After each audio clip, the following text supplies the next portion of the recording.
Pakistani security forces stormed a train on Wednesday that had been hijacked, killing all 33 attackers and ending a day-long standoff involving hundreds of hostages. On Tuesday, Baloch separatists blew up the railway track and hurled rockets at the Jaffar Express, which operates between Peshawar in Khyber Pakhtunkhwa province and Balochistan's capital of Quetta. The train was carrying 440 people. 21 passengers and 4 security personnel were killed over the course of the standoff. The BLA is the largest of several ethnic Baloch armed groups battling the government of Pakistan. It has in recent months stepped up its activities using new tactics to inflict high death and injury tolls and target Pakistan's military. The hijackers intercepted the train inside a tunnel and detonated explosives to damage the tracks, forcing the engine to come to a halt. They killed the driver of the train.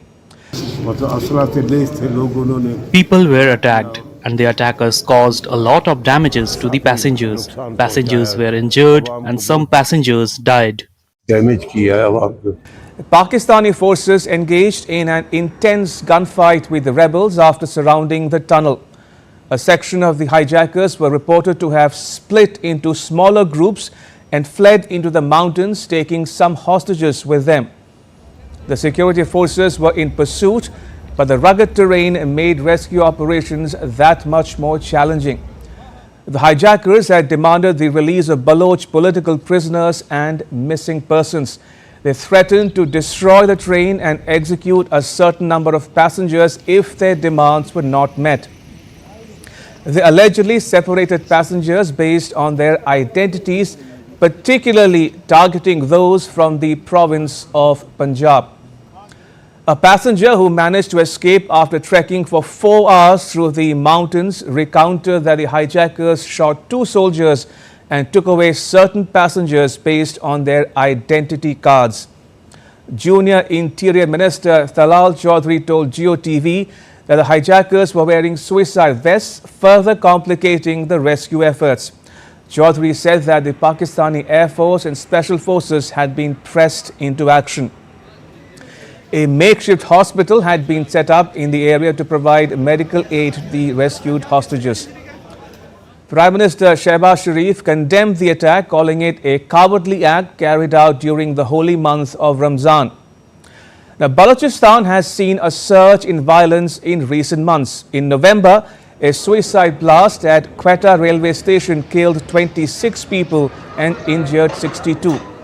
In August, 39 people were killed when a Baloch outfit attacked police stations, railway lines and highways in a coordinated manner.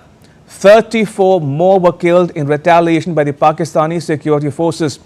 The 34 included Pakistani soldiers and police personnel and the attackers themselves.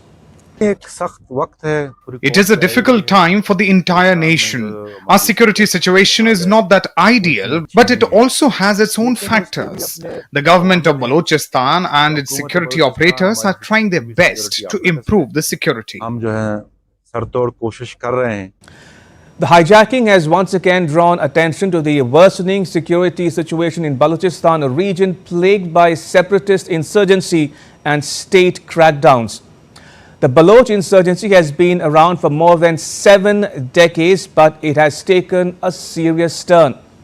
Baloch leader Akbar Bukhti was killed by Pakistani security forces in 2006 when General Pervez Musharraf was in power. Bukhti's killing fueled the 5th and fiercest round of insurgency in Balochistan, and it continues to this day. The 4 previous insurgencies took place in 1948, 1958, 1968 and 1973. The Baloch have been systematically, clinically and brazenly exploited and discriminated against, tortured by Pakistan's Punjabi army, looted by China's communists and hated by Iran's clerics. Balochistan has become a land where anti-Punjabi, anti-Pakistan and anti-China sentiments converge. The Baloch versus Punjabi ethnic fault line is a story that threatens to snowball into a wider conflict, one that could have disastrous consequences for Pakistan. The Punjabis are the largest of the 6 main ethnic groups in Pakistan. They dominate the military and other arms of the Pakistani state. The real estate in Balochistan is exploited by the rich landed gentry from Lahore and other cities in the Punjab province. Simply put, the Punjabis are well entrenched in Pakistani society, and that is why the Baloch complain that their land has become a colony of the Punjabi elite. The Baloch have other grievances too. For one, Balochistan lacks the rest of Pakistan insofar as education, employment and economic development are concerned. Baloch separatist groups such as the BLA say that they've been fighting for decades for a larger share in the regional wealth of mines and minerals denied by the Pakistani government. Then there is the issue of enforced disappearances. The counter-terrorist department of the government is accused of carrying out abductions and arbitrary killings. Locals say the department is notorious for its so-called death squads. They claim that what is happening to them is a genocide under the guise of targeted killings.